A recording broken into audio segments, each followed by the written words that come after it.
자, 행복한 부모와 자녀라는 제목을 가지고 이어서 말씀을 나누도록 하겠습니다. 사실은 지난 주일이 많은 교회들이 어린이 주일로 지키는 주일입니다. 그리고 오늘은 어버이 주일로 지키죠. 교회 달력에도 보면 지난주 7일은 어린이 주일, 오늘은 어버이 주일이라고 이렇게 표시가 되어 있습니다. 지난주에는 우리가 온 가족 체육대회로 하나님께 예배하고 또 즐거운 또 교제 시간을 가졌는데 여러분 행복하셨나요? 여러분 행복하셨나요? 별로 행복하신 거 아는데 우리 하민이도 행복했나요? 네, 할머니도 행복했대요.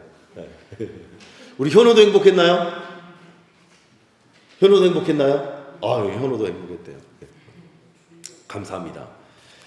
그래서 사실은 이 주일학교 제가 전도사 때 예배학을 배울 때 예배는 우리가 아까 전에 찬양 시간 서두에서도 말씀을 나눈 것 같은데 예배의 대상은 누구일까요? 예배의 대상은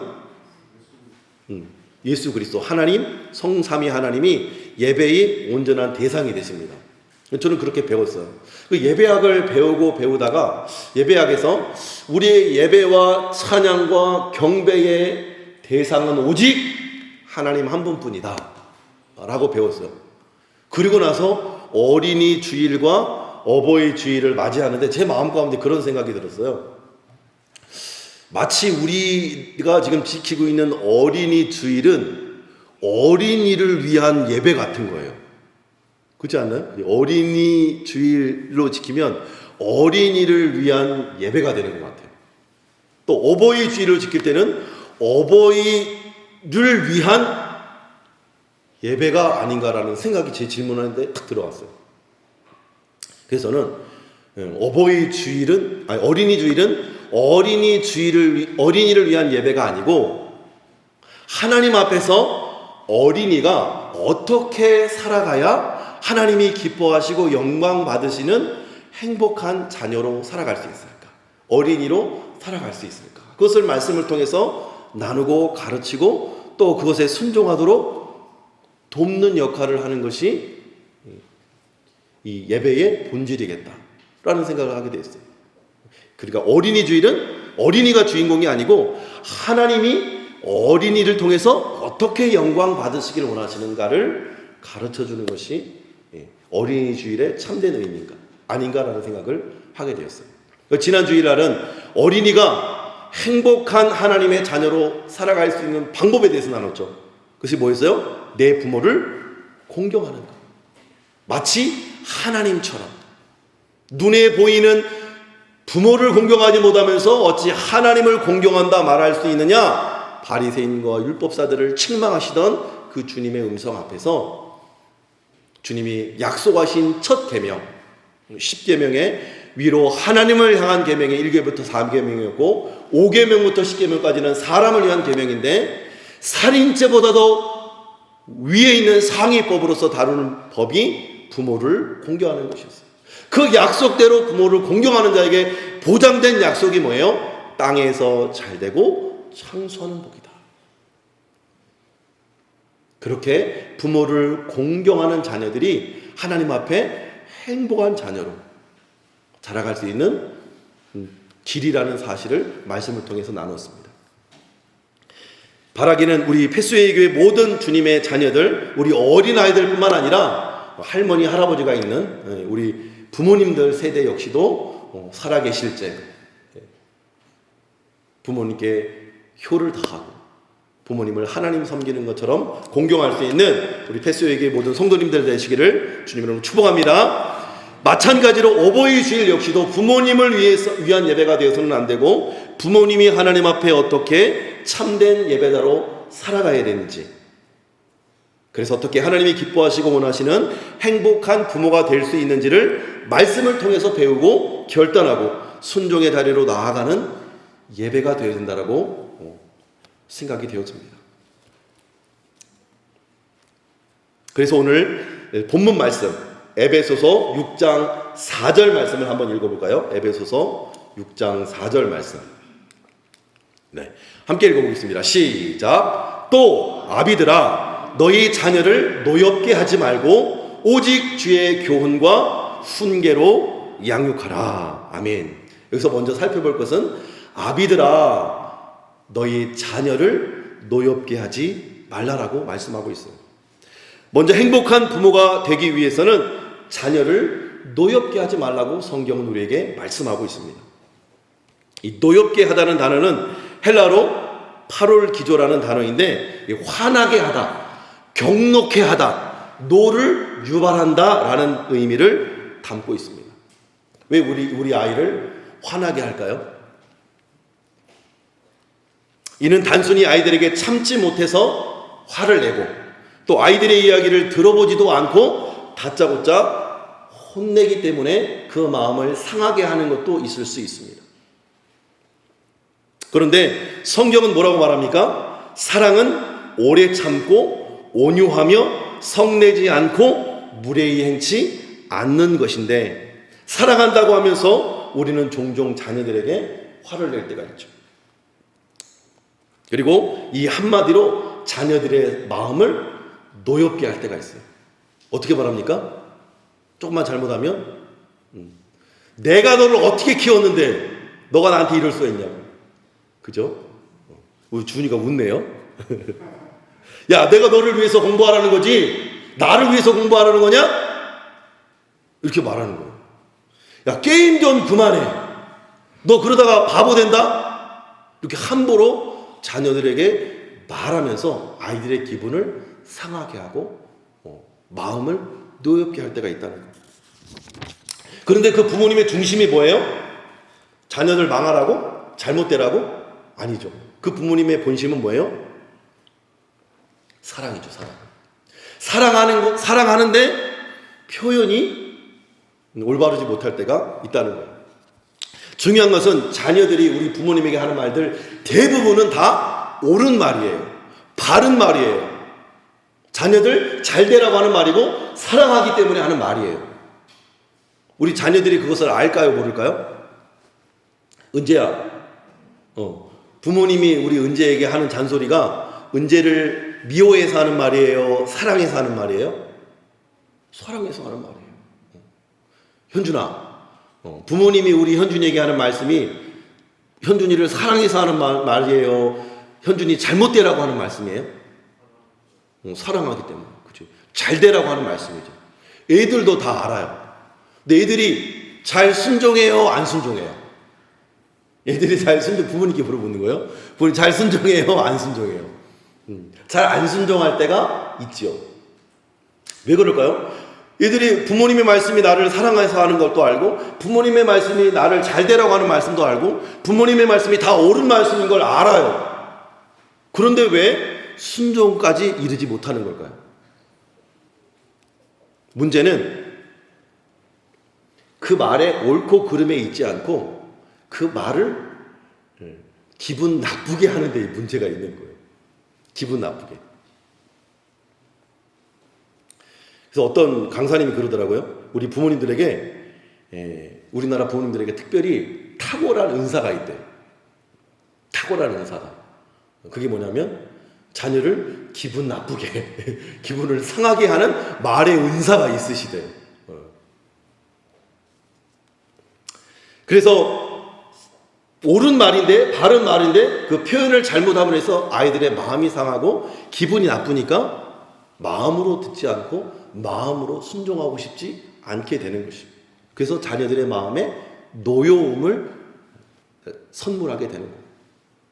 그리고 또 다른 노엽게 하다의 또 다른 의미는 문맥상에서 찾을 수 있는데 우리 4절 말씀 다시 한번 읽어볼게요. 시작. 또 아비들아, 방금 4절 그냥 그대로 두세요. 제가 넘길게요. 또 아비들아 너희 자녀를 노엽게 하지 말고 오직 주의 교훈과 훈계로 양육하라.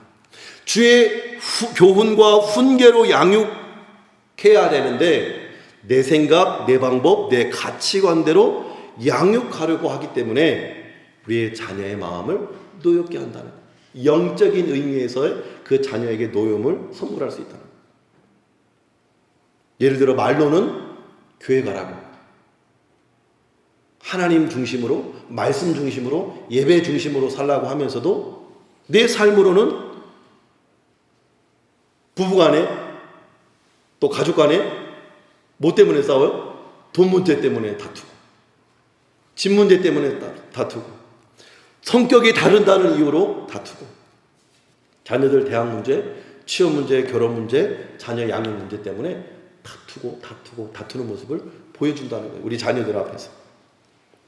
하나님의 말씀이 최고라고 하고 사랑하라고 용서하라고 하면서 그렇게 살지 못하는 모습을 볼 때 자녀들은 가치관에 혼돈이 오는 거예요. 그러면서 영적인 노여움의 마음을 품게 되는 거죠. 그래서 일정 시기가 지나면 아이들은 부모님도 믿지 못하고 부모님도 살지 못하는 하나님과 교회를 너무도 쉽게 떠나버리는 경우를 종종 보게 됩니다. 그러면 그제서야 우리 부모님들은 더 이상 행복하지 않고 불안해지고 교회 한번 가자고 하는 것도 눈치 볼 수밖에 없는 노후를 보내야 되는 안타까운 현실을 맞이하고 있다는 거예요. 많은 부모님들이. 그러면 어떻게 이 자녀의 노여움을 회복할 수 있을까요? 먼저 진심 어린 마음으로 자녀들에게 사과할 줄 알아야 돼요. 자녀를 노예롭게 했다면 먼저 정중하고도 전인격적인 마음을 다해서 사과해야 합니다. 어렵다면 하나님께 용기와 지혜와 방법을 달라고 기도하십시오. 그리고 그 진정 어린 사과가 있을 때 비로소 관계의 문이 열리고 신앙의 문이 열리게 되는 것을 경험하게 되었습니다. 이 교육의 힘이라는 어떤 강의에서 교육의 힘은 사랑이래요. 교육의 힘은 뭐라고요? 사랑이래요. 여러분 그런 경험 있잖아요. 학교에서 나를 사랑해주는 선생님이 있으면 그 선생님이 좋아지고 또 그 선생님이 가르치는 과목이 좋아져요. 그래서 그 공부를 더 잘하게 되는 경험을 하게 되는 거죠. 저도 중학교 1학년 때 선생님이 박순희 선생님이라고 수학 선생님이 엄청 무서웠어요. 맨날 때리고 손바닥, 손등, 무릎 여기를 막 때리는 게 좋아해요. 그때한테 체벌이 허용이 됐었잖아요. 그런데 그렇게 맞으면서도 그 선생님이 나를 사랑한다는 게 느껴지니까 고맙고 감사하고 좋아하게 되더라고요. 제가 유일하게 수학 성적이 좋았던 때가 중학교 1학년이었어요. 그리고 초등학교 5학년 때 음악 선생님이 김성아 음악 선생님이었는데 음악 선생님이 저를 아끼고 사랑해 주셔서 음악을 지도해 주셨어요. 그 어린 나이에 뭐 피아노 치고 드럼 치고 뭐 교회에서 기타 치고 하는 거 좋은데 대학을 가려면 미래를 위해서 관악기를 한번 도전해 봐라. 그 색스폰을 그때 선생님이 권면해 줘 가지고 색스폰을 그때부터 사 가지고 배우기 시작한 거예요. 그는 누군가 뭔가 우리 자녀들이 교육을 받고 배움을 얻고 성장을 하기 위해서는 사랑의 힘이 필요하다는 거예요. 사랑의 힘이 필요하다는 거예요. 그래서 우리의 자녀들을 먼저 그 다친 마음들을 사랑으로 정중하게 사과하면서 열어놓을 때 그 마음문이 열려지고 어떤 부모님의 옳은 말 바른 말을 하든지 진정성 있게 받아들여지고 삶으로 전수가 되는 거예요. 바라기는 저 여러분들이 우리의 자녀에게 진실된 하나님의 사랑으로 다가갈 수 있게 되기를 주님으로 축복합니다. 사랑하는 마음으로 그 마음문이 열려지기를 주님으로 축복합니다. 자녀들과 온전한 관계가 회복되어질 수 있기를 주님의 이름으로 축복합니다. 두 번째로 성경은 자녀를 노엽게 하지 않을 뿐만 아니라 오직 주의 교훈과 훈계로 양육하라고 말씀합니다. 이것이 하나님 앞에서 행복한 부모로 살아가는 비결이라고 성경은 말씀하고 있는 거예요. 우리 자녀에게 신앙을 잘 물려줬던 대표적인 인물이 있죠. 믿음의 조상이라고 불리는 아브라함이 있습니다.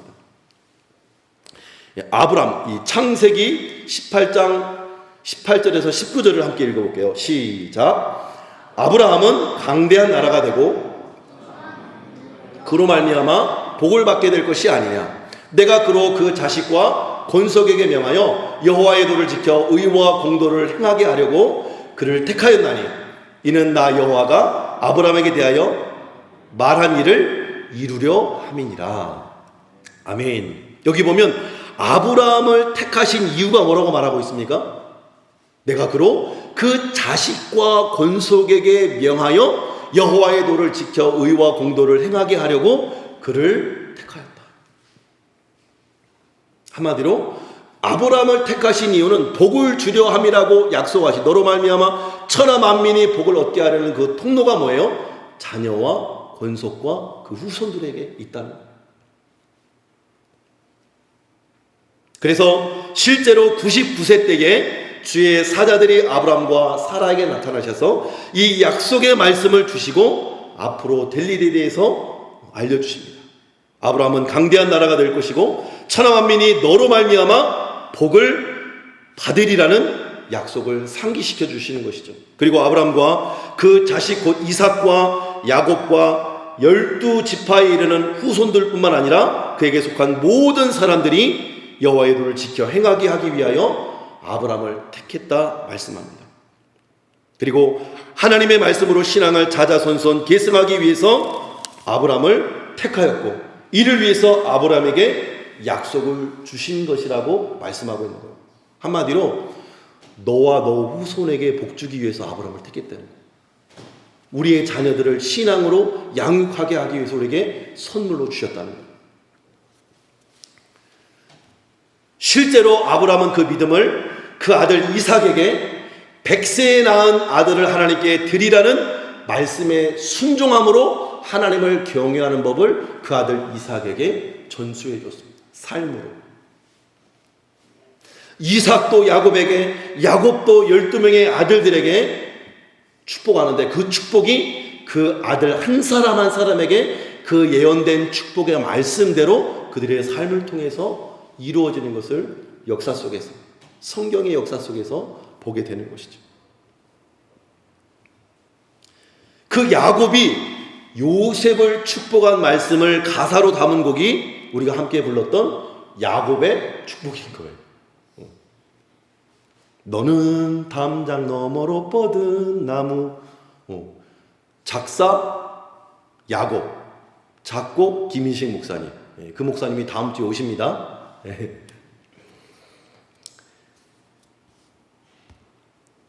그렇게 이 말씀은 야곱을 통해서 12아들들에게 축복이 선언되어졌고 그 아들들과 70일의 가족이 애굽으로 들어가서 400년간 장정만 60만 명, 여자와 아이들을 포함하면 200에서 300만 명에 이르는 하나님의 백성으로 번성하게 되는 놀라운 언약을 성취하는 경험을 하게 되었죠. 그런데 하나님의 은혜로 모세를 통하여 출애굽한 이 출애굽 1세대는 불순종으로 말미암아 광야에서 다 쓰러져 죽고 여호수아와 갈렙만이 출애굽 광야 노정에서 태어난 아이들 다음 세대와 함께 다시금 신신당부하는 이 모세의 말씀을 듣게 되는 것이죠. 그래서 신명기 4장 9절 말씀, 10절 말씀을 읽어보겠습니다. 9절 말씀 시작. 오직 너는 스스로 삼가며 내 마음을 힘써 지키라. 그리하여 내가 눈으로 본 그 일을 잊어버리지 말라. 내가 생존하는 날 동안에 그 일들이 내 마음에서 떠나지 않도록 조심하라. 너는 그 일들을 내 아들들과 내 자손들에게 알게 하라. 10절. 내가 호렙산에서 내 하나님 여호와 앞에 섰던 날에 여호와께서 내게 이르시기를 내 말을 들려주어 그들이 세상에 사는 날 동안 나를 경외함을 배우게 하며 그 자녀에게 가르치게 하리라 하시니. 아브라함은 하나님의 약속의 말씀을 붙잡고 그 아들 이삭에게 그 신앙을 전수했고 주의 교훈과 주의 훈계로서 또 이삭은 야곱에게, 야곱은 12아들들에게, 그 12지파는 모세를 통하여 그 후손들에게 자자손손 계승되어져서 주의 훈계와 교훈으로 가르치고 양육받았던 것을 볼 수 있습니다. 이것이 하나님의 뜻이고 하나님의 명령이었다고 말씀하고 있는 거예요. 그래서 13절 말씀도 한번 읽어보겠습니다. 시작. 여호와께서 그의 언약을 너에게 반포하시고 너희에게 지키라 명령하셨으니 곧 십계명이며 두 돌판에 친히 쓰신 것이라. 아멘. 그래서 오늘 에베소서 6장 1절에서 4절 내 부모를 공경하라 말씀하시고 이것이 약속이 있는 첫 계명이라고 말씀하시는 거예요. 부모에게도 동일하게 그 첫 번째 주신 약속의 이 십계명의 약속의 말씀 속에서 우리 자녀들을 주의 사랑으로 양육할 것을 우리에게 말씀하고 있는 거예요. 그리고 14절에서 39절에서는 천지 창조와 하나님이 행하신 역사들을 쭉 기록하고 그 여호와 하나님께서 이 계명을 이 명령을 우리에게 주신 이유가 무엇인지를 분명하게 말씀하고 있습니다. 우리 40절 말씀 우리 마지막 한번 읽어볼까요? 시작. 오늘 내가 내게 명령하는 여호와의 규례와 명령을 지키라. 너와 내 후손이 복을 받아 내 하나님 여호와께서 내게 주시는 땅에서 한없이 오래 살리라. 아멘. 이 땅에서 너와 내 후손이 복을 받고 장수하는 복을 누리게 하기 위해서 오늘 말씀의 제목처럼 행복한 부모와 자녀로 살게 하기 위해서 하나님의 약속의 말씀을 주셨다는 거예요. 그러므로 우리의 자녀들을 양육할 때에 이 양육의 기준이 뭐가 되어야 되느냐? 하나님의 말씀이 기준이 되어야 되는 거예요. 아까도 말했지만 자녀들을 사랑하는데 사랑하는 자녀들을 사랑으로 훈육하고 말하는데 잘 듣지는 않죠. 내 마음대로 내 뜻대로 이루어지지 않은 것들을 경험하게 되어집니다. 왜 그럴까? 왜 그럴까? 우리가 우리 자녀들을 사랑함에 있어서 이 사랑이 무엇인지를 제대로 알지 못하고 행할 때가 참 많이 있다는 것을 제가 이번 말씀을 준비하면서 깨닫게 됐습니다. 여러분, 믿음장이 몇 장이에요? 믿음장은 히브리서 11장이에요. 그러면 사랑장은 무슨 장이에요? 사랑장. 고린도전서 13장. 제가 고린도전서 13장이 사랑은 오래 참고부터 시작해가지고 그 내용을 하나하나 기록해갔는데 몇 개가 나오면 14가지의 사랑법이 나와요. 우리 자녀들을 어떻게 양육해야 되는지 제가 이 체크리스트를 한번 뒤로 한 장씩 넘겨주세요. 뒤로 한 장씩 넘겨주세요. 뒤로 한 장씩. 뒤로 한 장씩 넘겨주세요. 뒤로 한 장씩. 한 장만 갖고 뒤로 한번 넘겨주세요. 거기에 보면 고린도전서 13장의 내용을 제가 하나하나 체크리스트로 만들어 봤어요.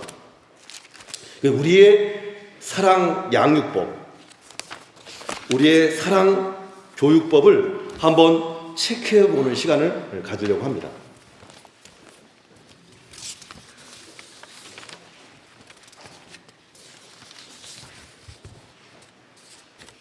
나는 우리의 자녀를 대할 때 정말 하나님이 가르쳐주는 사랑으로 우리 아이들을 사랑하고 양육하고 있는가?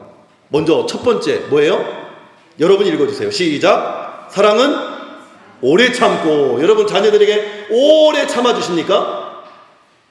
지난주에 우리 주연이랑 주훈이랑 목욕탕에서 막 티카티카 하는 거예요. 아빠 막 민감해져 있는데 갑자기 제가 웬만하면 화를 안 내는데 거기서 확 이 말씀을 생각하고 있는데 거기서 확 화를 낸 거예요.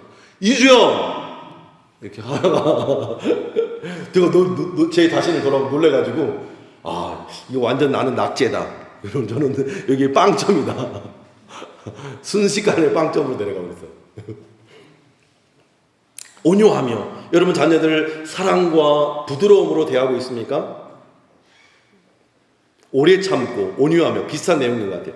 시기하지 아니하며 자녀가 잘 되는데 시기할 부모는 없는 것 같아요. 이거는 그렇게 어렵지 않아요. 그죠? 남의 자녀가 잘 되면 혹 시기할지 모르겠어요. 내 자녀는 너무 쉽게 사랑하고 잘 되는 것을 바라겠죠. 자랑하지 아니하며 그렇죠? 부모님이 자녀에게 자랑할 것이 뭐 있겠어요. 그죠? 이것도 그렇게 어렵지 않을 것 같아요. 사랑은 무례히 행하지 아니하며 자, 애들이 어른한테 버릇없이 행동할 때가 있죠. 그래서 버릇없다, 무례히 행한다 말할 수 있습니다. 근데 어른들도 아이들에게 무례하게 행동할 때가 있을 수 있다는 거예요. 함부로 말하고 아이들의 감정을 헤아리지도 못하고 함부로 말할 때가 있을 수 있다는 거예요. 아까도 말했지만 부모님 하는 말은 다 옳아요. 자기를 위해 잔소리 한다는 걸 다 압니다. 그런데 아이들이 말을 안 듣는 이거 뭐라고 했어요? 기분 나쁘게 말하니까. 무례하게 말하니까. 사랑과 온유함으로 말할 수 있게 축복합니다. 여러분들이 한번 체크 점수를 한번 하나씩 체크해 보세요. 몇 점 정도 되는지. 자기의 유익을 구하지 않으면, 이거는 부모님들이 대부분 9점, 10점 나올 것 같아요. 누가 부모님이 자녀가 잘 되는, 내가 희생을 해서라도 자녀가 잘 되는 걸 원하는 거지, 그죠? 이거는 우리 부모님 각 개개인에게 주신 하나님의 성품일 것 같아요. 성내지 아니하며, 이것도 제가 1점이에요. 악한 것을 생각하지 아니하며. 누가 자식에게 나쁜 것을 가르치겠습니까? 이것도 마찬가지. 불의를 기뻐하지 아니하고. 나한테 손해나도 자녀들에게도 절대로 강요하지 않아야 되는 것이죠. 그리고 아이를 사랑하면 불의를 기뻐하는 것을 보여주면 안 된다는 거죠. 그리고 11번, 모든 것을 참으며, 모든 것을 믿으며, 모든 것을 바라며, 모든 것을 견디느니라. 여러분은 뭐가 제일 힘드세요? 오래 참고, 그죠? 모든 것을 참아주고, 모든 것을 견뎌주고, 화내 성내지 않고, 오래 참아주고, 무례히 행하지 않는 것. 이것이 참 우리 부모님들에게 자녀들을 대하여 쉽지 않은 것 같아요. 때로 사랑으로 훈육하고 가르치고 때로 회초리도 들 수 있어야 합니다. 성경은 자녀들에게 때로 회초리를 들라고 말씀합니다. 그러나 우리의 감정을 담아서 함부로 무례히 행하지 말라고 성경은 분명히 우리에게 가르쳐주고 있습니다. 그래서 우리가 하나님의 교훈과 훈계로 사랑하고 교육하고 양육할 때에 하나님의 말씀대로 하기 위해서는 날마다 반복이 필요해요. 그래서 바라기는 이 표를 냉장고에 붙여주세요. 가장 잘 보이는 냉장고에 붙여두시고 내가 이 사랑대로 성경이 우리에게 가르쳐주는 사랑법대로 우리의 자녀들을 양육하고 있는지 우리가 날마다 점검하고 날마다 우리를 돌아볼 때에 정말로 우리의 자녀들을 신앙 안에서 주의 교훈과 훈계로 양육하여 하나님이 기뻐하시는 하나님의 사람들로 세워가고 그로 말미암아 우리 부모님들도 행복한 부모로 살아갈 수 있게 될 줄로 믿습니다. 그리고 여러분 실천할 수 있도록 만들어드렸으니까 냉장고에 꼭 붙여놓고 매일매일 말씀 앞에 점검할 수 있기를 주님의 이름으로 축복합니다. 그리고 마지막, 지난주에 어느 한 교수님이 말씀했죠. 이 땅에서 한 생명을 잉태하고 출산하여 믿음의 자녀로 양육하는 일보다 더 위대한 일은 없다. 근데 아까도 말했지만 성경 전체가 부모님이 자녀를 주의 교훈과 주의 말씀으로 양육하는 것이다라고 성경이 우리에게 말씀하고 있다. 이것은 교수님의 말씀이 아니라 하나님께서 우리에게 주신 명령이라는 거예요. 말로만 가르치는 것이 아니라 아브라함이 삶으로 자신의 전 인생으로 그 믿음을 전수했던 것처럼 저 여러분들이 하나님을 온전히 믿고 신뢰하고 경외함으로 그 경외하는 믿음을 자녀들에게 삶으로 전수해 줄 수 있는 저 여러분 될 수 있기를 주님으로 축복합니다. 우리 자녀들을